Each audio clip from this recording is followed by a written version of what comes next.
Uzair Bloch की नहीं थी, हमारे MPS की थी।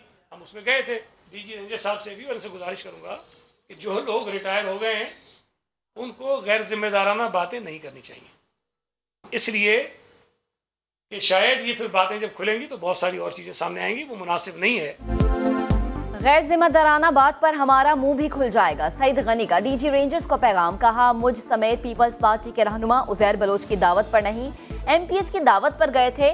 जाले रहनुमा की PTI पर भी तनकीद। बोले अली जैदी, इमरान इस्माइल और आरिफ अलवी ने पीपल्स अमन कमेटी से मुलाकातें की थी। जुल्फ़िकार मिर्जा को वज़ीर दाखिला बनाने का खुमियाजा भुगतना पड़ा। इनकी 1 इंच जमीन नहीं थी, आज बदीन के बादशाह बने हुए हैं। जुल्फ़िकार मिर्जा को वज़ीर दाखिला बनाना शायद फैसला दुरुस्त नहीं था, उसका खुमियाजा पार्टी ने भी भुगता है और आसिफ अली जरदारी साहब ने भी भुगता है। आप जब बदीन में इलेक्शन लड़ने गए थे तो इनका बदीन के अंदर घर भी नहीं था, 1 इंच जमीन थी इनके पास, आज बदीन इनकी रियासत। जरा मुझे ये तो बता दें कि मुर्तजा भुट्टो के कातिलों को क्यों नहीं पकड़ा गया? उसके ऊपर जो इन्वेस्टिगेशन है उसको पब्लिक क्यों नहीं करते? कि पुलिस के ऑपरेशन का ऑर्डर किसने दिया, फिर फायरिंग का ऑर्डर किसने दिया, फिर वो जो पुलिस वाले ने खुदकुशी की वो क्यों की, और आज तक उसकी इंक्वायरी के ऊपर किसी को जिम्मेदार क्यों नहीं? PTI रहनुमा फिरदौस शमीम नकवी ने मुर्तजा भुट्टो कत्ल की इंक्वायरी रिपोर्ट मंजर-ए-आम पर लाने का मुतालबा कर दिया। उज़ैर बलोच और निसार मुराई से मुतालिक GIT रिपोर्ट्स पर सईद गनी का बयान मुस्तरद, कहा रिपोर्ट पर 4 दस्तखत भी मानी रखते थे। करप्शन सिंध की बड़ी बीमारी और आसिफ अली जरदारी इसके बादशाह हैं। मुफाहिमत के बादशाह की 6 माह बाद सियासी मैदान में वापसी। कराची में मौलाना फजल रहमान की मुलाकात। आसिफ अली जरदारी ने कहा अवाम दुश्मन बजट और NFC अवार्ड पर कोई समझौता नहीं होगा, अवाम अपोजिशन की तरफ देख रहे हैं।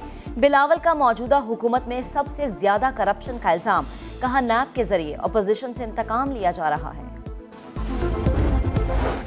बिलावल हाउस में सख्त एहतियात, मगर मौलाना ने सब कुछ रखा बालाए ताक। बगैर मास्क और ग्लव्स पहने पहुंच गए बिलावल भुट्टो की डबल एहतियात, नीचे सर्जिकल और ऊपर अजरक मास्क। आसिफ अली जरदारी और भी मोहतात, दस्ताने और मास्क के साथ साथ हिफाजती शील्ड भी पहनी।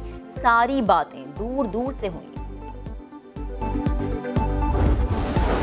मौलाना फजल रहमान और आसिफ अली जरदारी के मफादात एक हैं। आसिफ अली जरदारी से चोरी का हिसाब मांगा तो मौलाना कंटेनर पर चढ़ गए। GIT सामने आई तो नया प्रोजेक्ट लेने पहुंच गए। विफाकी वजीर मुराद सईद का रद्द अमल, कहा किसी को राह फरार नहीं मिलेगी, सियासी शरअंगेजी का भरपूर और बर वक्त जवाब देंगे। इमरान खान 5 साल पूरे करेगा। अपोजिशन हुकूमत का कुछ नहीं बिगाड़ सकती। एहतसाब अदालतों के हवाले से चीफ जस्टिस का फैसला पैनामा से बड़ा है। 120 दिन में 120 अदालतें सब गंद साफ कर देंगी। विफाकी वजीर बराए रेलवे शेख रशीद की प्रेस कॉन्फ्रेंस, कहा आइंदा इलेक्शन से पहले झाड़ू फिर जाएगा। वजीर आजम इमरान खान 5 साल पूरे करेंगे। कुछ लोग मौलाना फजल रहमान के धरने पर धावा बोलने के हामी थे। इमरान खान से कोई बात करने को तैयार नहीं था। परवेज इलाही ने मुज़ाकराती टीम का हिस्सा न होते हुए भी वज़ीर आज़म से बात की। चौधरी शुजात हुसैन का इंकशाफ, कहा इमरान खान को मशवरा दिया गया कि एक जान भी गई तो इल्ज़ाम लेने को कोई तैयार नहीं होगा।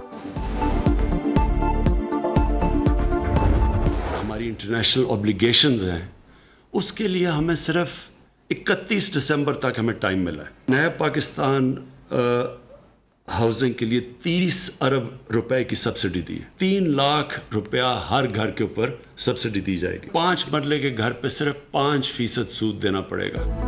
31 दिसंबर तक फायदा उठा लें। वजीर आज़म इमरान खान ने तामीराती शोबे के लिए बड़ा ऐलान कर दिया। अपने घर का ख्वाब पूरा होगा। नया पाकिस्तान हाउसिंग मंसूबे में मकान की तामीर पर 3 लाख रुपए सब्सिडी मिलेगी।